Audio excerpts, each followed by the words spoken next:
I'll never forget the way she looked at me that night, like I was just some obstacle she had finally managed to step over, something insignificant and no longer worth her time. Sabrina had always been a master of deception. For 6 years, she played the devoted wife. She stood beside me, talked about our future, convinced me she was in this for the long haul. But in the end, all it took was a single phone call, one unexpected twist of fate, and the illusion crumbled. I was at the sink, scrubbing dishes, when it happened. She was on her phone, as she often was, scrolling through whatever kept her attention more than I did. I barely noticed until I heard the sharp intake of breath. She sat up so fast that the chair scraped against the floor, her hand covering her mouth as her wide eyes darted over the words on the screen, rereading them as if trying to confirm they were real. "Oh my God," she whispered. I turned, drying my hands on a dish towel. "What's wrong?" She slowly lowered the phone, her expression unreadable, like she wasn't even seeing me, like I was just some bystander in this moment. And then she laughed, a strange, breathless sound, almost disbelieving. "My Aunt Eleanor," she said, voice trembling with excitement. She hesitated for a second, then let out a shaky breath. "She left me everything." I frowned. "Everything?" Sabrina nodded frantically, clutching the phone like it held the keys to a new life. "The whole estate, the house, the cars, the—" She exhaled sharply, as if the weight of it was just sinking in. $10 million, Patrick. $10 million. A knot tightened in my stomach. Aunt Eleanor had always been the odd one in the family. Wealthy, distant, impossible to predict. She never had kids of her own, and while she and Sabrina were never particularly close, somehow in the end, she had chosen her. Sabrina was shaking, her mind already spinning ahead, racing through the possibilities. "I need to call my lawyer," she murmured, already turning for the hallway. "I need to—" Something in me resisted. A slow, creeping sense of unease settled in my gut. "Sabrina, wait a second." She barely glanced at me. "What?" "Before you start making plans, maybe we should sit down and—" That's when she cut me off. With a laugh, a sharp, cutting laugh tore from her lips, one I'd never heard before. It was cruel, almost mocking. "Sit down and what, Patrick?" She turned fully toward me, her mouth twisting into something that wasn't quite a smile. "Talk about our future? Make plans together? Why the hell would I do that now?" I stood frozen, her voice, her expression. It was like I was looking at a stranger. She stepped closer, eyes glinting with something that sent a chill down my spine. "I don't need you anymore, Patrick," she said, almost breathless, like the words themselves filled her with exhilaration. "Do you understand? I've been stuck, trapped in this marriage, in this life, because I didn't have another option. But now I do." I just stared at her. "You're serious?" Her lips curved slightly, like she actually pitied me. "I never loved you," she said, tilting her head as if she were explaining something obvious. I settled. "You were safe, reliable, a stepping stone until something better came along." She let out a slow, satisfied sigh. "And now it has." Something inside me fractured, not with an explosion, not with fury, just a quiet, clean break. "You're divorcing me?" My voice came out steady, eerily calm. She scoffed. "Obviously." Then she folded her arms, eyes narrowing. "And don't get any ideas. You're not touching a cent of this money. The inheritance is in my name. You have no claim to it." I could have fought, could have told her how repulsive she sounded, could have screamed, raged, demanded answers. Instead, I smiled. She hesitated, her brow knitting together. "What the hell are you smiling about?" "You want a divorce?" I said. "Fine." She blinked. "Wait, what?" I said fine. I shrugged. "Take your money. Go live your new life. I won't fight you on it." For the first time that night I saw it, uncertainty flickering behind her eyes. "I thought you'd be more upset," she muttered. "Oh, I am," I admitted.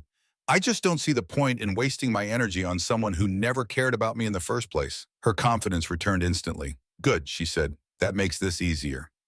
She lifted her chin, slipping right back into control. "I'll have my lawyer draft the papers. You'll get a fair split of what we already have." A pause, then a grin. "But the house?" Her smile widened. "That's mine." I tilted my head. "Oh, and what makes you so sure of that?" Her smirk widened, her confidence practically radiating off her. "Because I'll buy you out," she said smoothly, dripping with self-satisfaction. "Once the money comes through, I'll make you an offer, one you won't refuse. You can take the payout, walk away, start over. She gave a small, condescending shrug. Maybe you'll even find someone else desperate enough to settle for you. I just nodded. Sure. She didn't catch the way I said it, too caught up in the thrill of her own fantasy. She was already lost in the vision of her perfect new life, one where I didn't exist. What she didn't realize, what hadn't even crossed her mind, was that I had no intention of taking her money.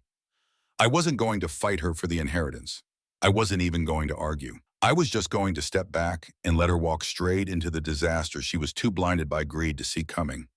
Because while she celebrated, so sure of her victory, she'd overlooked something crucial. The will, the conditions, the fine print buried beneath all that wealth. And by the time she finally understood the price of her betrayal, it would be too late. For now, I just let her gloat, let her soak in the illusion of her own invincibility. Because this wasn't the end. This was just the beginning. Sabrina carried herself through the house like she was untouchable, high on the rush of sudden fortune. She had already started making plans, talking about moving to the city, buying a sleek penthouse, surrounding herself with people who, in her mind, were finally on her level. Her level. That part stung more than I wanted to admit. For years, she had played the role of the devoted wife. Let me believe we were building something real. But now that she had money, she didn't have to pretend anymore. Now she could finally show me who she truly was. And who she was? A woman too obsessed with her own greed to notice the ground crumbling beneath her feet. I played my role flawlessly. I didn't argue. I didn't push back. I let her think she had already won. She was so convinced that I was weak, that I was nothing more than a temporary roadblock in her path to a better life, that she never once stopped to question why I wasn't putting up a fight. She pushed the divorce through as quickly as possible. The second she had access to the inheritance, she wanted me out of the house. Perfect. Because what she never realized, what never even crossed her mind, was that I had already been working behind the scenes. Sabrina assumed she could just throw money at me and make me disappear. That once the funds cleared, she'd dangle an offer, and I'd snatch up whatever scraps she tossed my way. But here's the thing, the house was never hers to buy, not legally. She never bothered with the details when we signed the papers. I did. Sabrina just assumed we owned it together, that her name was right there beside mine on the deed. But she never cared about specifics. As long as the house looked expensive enough, as long as it fit the image she wanted to project, that was all that mattered to her. What she never realized was that the house was in my name alone. I had made sure of that long before we even got married. It was a precaution, a quiet decision I made after watching a friend lose everything in a brutal divorce. Back then, I never thought I'd actually need it. Now it turned out to be the smartest choice I had ever made. She had no leverage, no way to bargain. She could keep her inheritance, but she would be the one walking out of this house. Of course, I didn't tell her that. Not yet. I let her go on believing she had everything under control. She was already planning her fresh start, calling realtors, scrolling through listings for million-dollar penthouses, shopping for designer clothes. She had even started acting single before the divorce was finalized, going out to celebrate with her so-called new circle, drinking top-shelf liquor, flaunting her wealth like it would never run dry. And while she basked in her little fantasy, I was busy pulling the strings in the background. I booked a meeting with a divorce attorney, not just any attorney, one who specialized in contested assets. I laid it all out, the house, our finances, the inheritance loopholes I suspected were buried in the paperwork. And sure enough, my instincts had been right. Sabrina's so-called fortune wasn't as ironclad as she thought. The will had stipulations, conditions she had completely overlooked in her rush to claim the money. Aunt Eleanor had been a sharp woman, calculated. Her wealth wasn't some lottery payout. It came with strings attached. There were rules. Sabrina couldn't sell any major assets for at least a half-past year. She had to stay married or in a legally recognized partnership for a set period. And the best part, any act of infidelity could trigger a full reevaluation of the inheritance. I smiled to myself, because Sabrina was already breaking the rules. She had no clue. The best kind of payback isn't about striking fast. It's about waiting, watching, and letting them ruin themselves. I tracked everything, every unnecessary purchase, every so-called night out with her new friends, every careless mistake she made while thinking she was untouchable. Sabrina had no idea just how exposed her double life was. Social media posts, bank records, photos, undeniable proof of her betrayal, all neatly organized. And I wasn't the only one paying attention. A week before the divorce was finalized, I finally decided it was time to play my first major card. Sabrina walked in, practically glowing with excitement. "I just spoke to the bank," she announced, her face lit up with triumph. "The money's about to come through." I took a slow sip of coffee, leaning back against the counter. "That's so?" I said casually. She nodded, grinning. "Yeah, so let's talk numbers. I'll give you 500,000 for the house." "That's more than fair, Patrick. You'd be crazy not to take it." I let her confidence hang in the air for a moment before responding. Then, with a small smile, I said the words that sent her world crashing down. "Sabrina, you don't own this house." Her smile vanished. The color drained from her face in an instant. "What?" I placed my cup down, crossing my arms. "You assumed we both had a claim to it. But legally, it's mine. My name is the only one on the deed." She let out a shaky, disbelieving laugh. No, that's not right. That can't be right." I reached for the paperwork, sliding it across the table. "See for yourself." Her fingers trembled as she flipped through the pages. I watched her scan the words, her expression shifting as the truth sank in. You, you bastard." I didn't let her finish. "You wanted a divorce, Sabrina, so here it is. But you're the one leaving. The house stays with me." Her breathing turned uneven, panic creeping into her voice. "But I was going to." "You were planning to buy me out with money you don't even fully control yet," I cut in smoothly. "Money that, if I'm not mistaken, might not be as accessible as you thought." The fear in her eyes was almost satisfying. I didn't need to say anything else. Not yet. I just let her sit with it, let her feel the walls closing in around her, because this was just the beginning. I still had one last card left to play, and when the moment came, Sabrina's entire world was going to shatter. She didn't take the news well.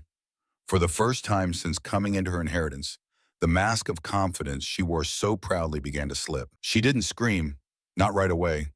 Instead, she just sat there, frozen, her gaze locked onto the deed in my hands. Her face had gone pale. "But I thought." I let the silence stretch, let her sit with it, let her feel the weight of reality settling in. "You thought you could throw some money at me and make me disappear," I said, my voice calm, almost casual. "Turns out you don't have as much control as you thought, do you?" She swallowed hard, trying to steady herself. "I'll fight this," she said, grasping for some sense of power. "I'll call my lawyer." I shrugged. "Go ahead. But unless your lawyer has a time machine that can undo a legally binding contract, there's nothing they can do." I watched as the truth sank in. She wasn't kicking me out. She was the one losing the house. And this was just the start. I let her stew in her own panic. I wasn't done yet. Over the next few days, I saw her desperately trying to regain control. She spent hours on the phone, pacing, arguing, pleading. I didn't even need to eavesdrop. I already knew exactly what they were telling her. She had no legal claim. The house wasn't hers. Her only option? Find somewhere else to live. That shouldn't have been a problem, right? She had millions now, or so she thought. What she didn't know, what I had known all along, was that her inheritance wasn't as limitless as she believed. It was built on shaky ground, and it was only a matter of time before it all crumbled. Sabrina assumed she had free reign over her fortune. She didn't. One morning she stormed through the door, her face tight with frustration. "We need to talk," she snapped. I didn't rush. I set my coffee cup down with deliberate slowness. "Good morning to you too," I said, watching her jaw clench. "I just got off the phone with the estate lawyer." I tilted my head, pretending to think. "Let me guess. They told you about the conditions?" Her face twisted with rage. "You knew." "Of course I knew, Sabrina. Unlike you, I actually read the fine print." The realization hit her like a punch to the gut. She inhaled sharply, fury burning in her eyes. "You let me walk right into this. You let me think I had full control." I leaned back, unbothered. "I didn't let you do anything. You were too busy celebrating to ask the right questions." Her hands curled into fists. "You should have told me." I raised an eyebrow. "Why, you made it pretty clear you didn't need me anymore. So tell me, Sabrina, why would I help you?" She had nothing to say, no clever comeback, no smug retort, just wide eyes and silence as the reality of her situation started closing in. She never truly inherited $10 million, at least not in the way she thought. The money was locked in a trust with only a fraction available up front. The rest came with conditions, strict ones. She couldn't sell off her inheritance assets for at least a year without the estate executor's approval. She had to keep her name clean, avoid any scandals that could damage the family's reputation. And the best part? If there was documented proof of infidelity, it could trigger a full review of her moral character. That kind of investigation could put the entire trust under legal scrutiny, meaning she could lose everything. And the truth was, she had already broken those conditions a dozen times over. The only thing she didn't know? I had all the proof. Not yet anyway. Sabrina needed to find a new place to live. Fast. She started looking at luxury condos, convinced she could buy one outright. But when she tried, the estate lawyer blocked the transaction. She still had money, millions even, but it wasn't enough to sustain the life she believed she deserved. And worse, her reckless spending had already done serious damage. Designer clothes, extravagant jewelry, first-class vacations. She burned through cash like it was endless. But it wasn't. And now the consequences were creeping up on her. Creditors were calling. The estate lawyer's warnings were getting sharper. Her confidence, the arrogance she wore like armor, was starting to crack. I waited. I watched.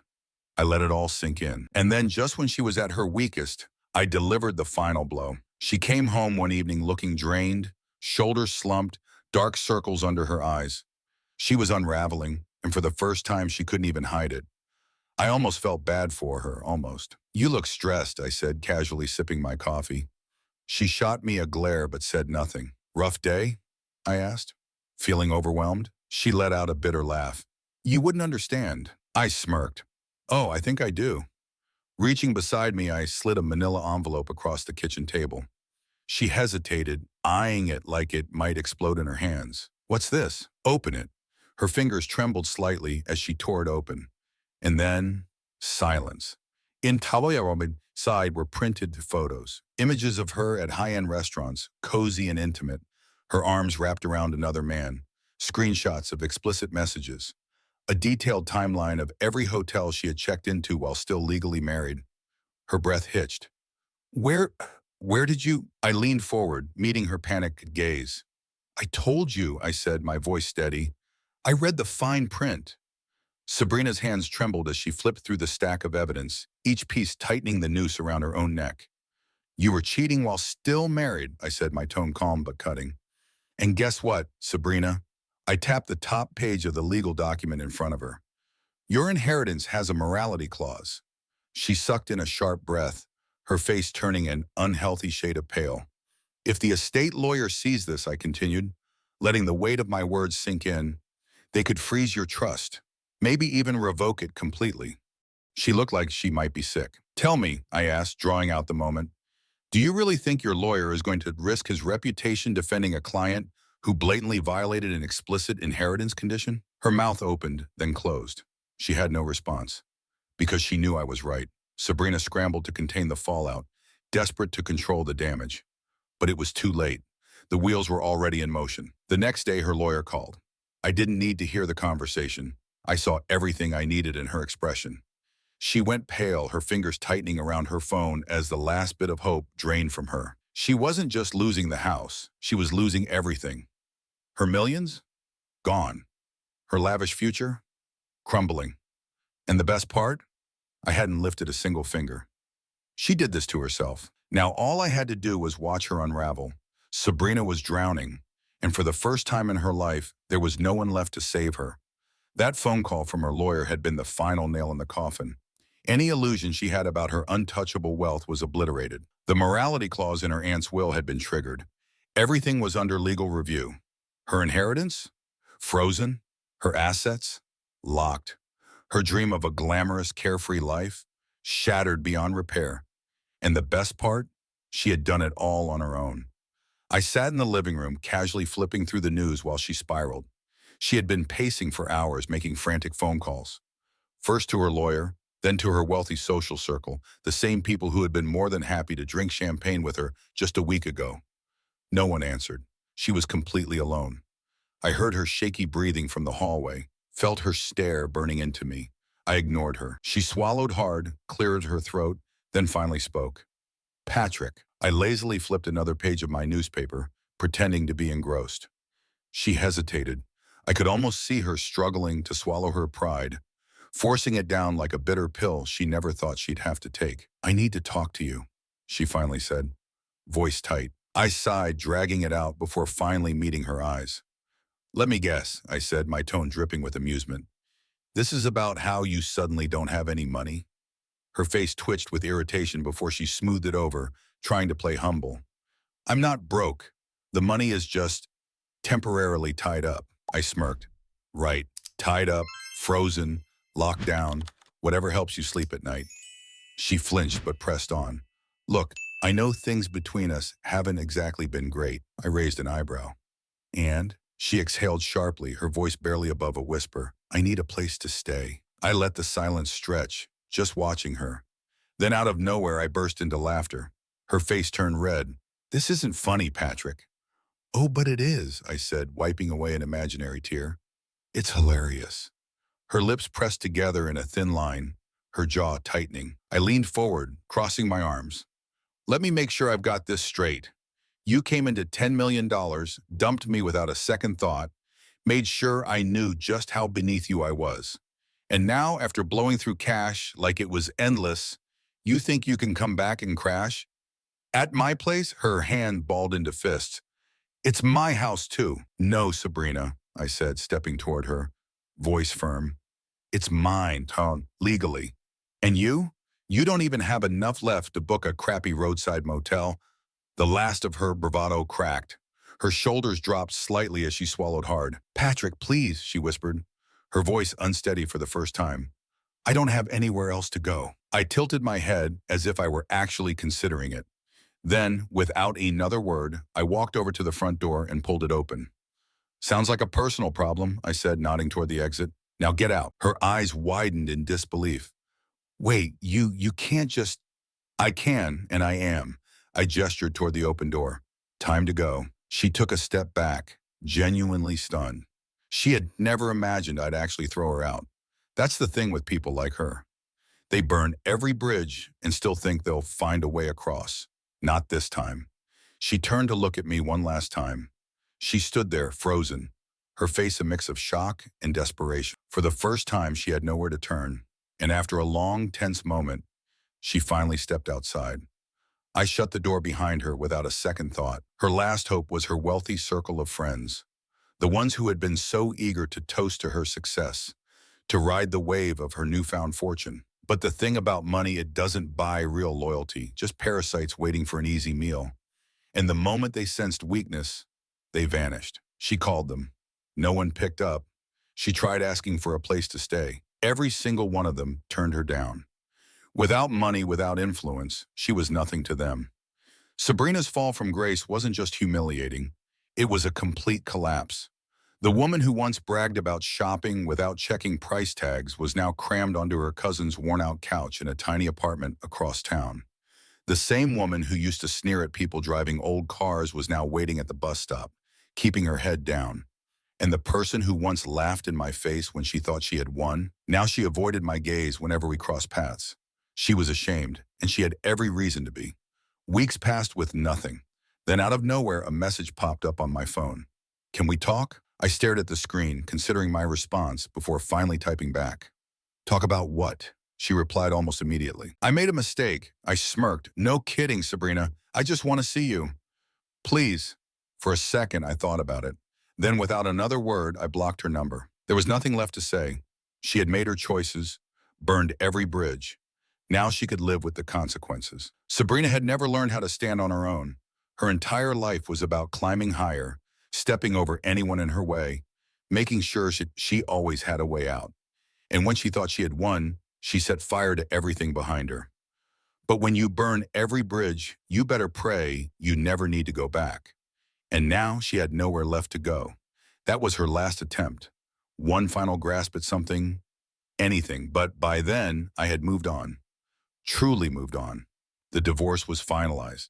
The house was mine, legally and permanently. I put my energy into myself, my career, my future. And Sabrina, She was stuck in survival mode. The estate lawyer made it official. Her inheritance was gone. The morality clause had been triggered beyond repair. The money she thought would keep her untouchable, out of reach, forever. She had nothing left. No wealth, no luxury, no influence. And then one day she came back. Not in some dramatic last-ditch attempt to show up at my doorstep. No desperate knocking, no grand apology speech like in the movies. Instead, it was an email. A long one. Too long. A chaotic mix of regret and self-pity, dripping with desperation. She said she was sorry, that she finally saw the truth, that she never should have walked away. She thought she wanted status, money, power. But what she really wanted? A home, stability, me. She missed me. She just wanted to talk, just once. I read it, sat with it for a moment, then without hesitation I closed the email. And I never responded, because the best revenge isn't anger, it's indifference. People think getting back at someone means shouting, fighting, tearing their world apart. But real revenge, it's showing them they don't matter anymore. Sabrina wanted me to react. She wanted a fight, an argument, something, anything, to make her feel like she still had some hold over me, some power. I gave her nothing, no response, no acknowledgement. I moved on, made it clear she was irrelevant. That was the real twist of the knife. And then one day, fate delivered the final blow. I ran into someone I never expected, Sabrina's old lawyer. We weren't close, just familiar faces. But as we exchanged a few polite words, he gave me a knowing smirk. "You heard about Sabrina, right?" I raised an eyebrow. "No, what about her?" He let out a small chuckle, shaking his head. "Man, karma got her good." Turned out Sabrina had burned through every last favor. Her cousin finally had enough and kicked her out when she couldn't keep up with the bills. Desperate, she tried to fight the estate in court, thinking she could claw back some of her lost inheritance. The judge practically laughed her out of the room. And now she was crammed into a tiny apartment with 3 people she barely knew, struggling to make ends meet. The woman who once looked down on everyone was now beneath the very people she used to mock. I just smiled and walked away. I have selected 2 more videos that I think you will enjoy. Don't forget to subscribe to the channel. It helps us a lot.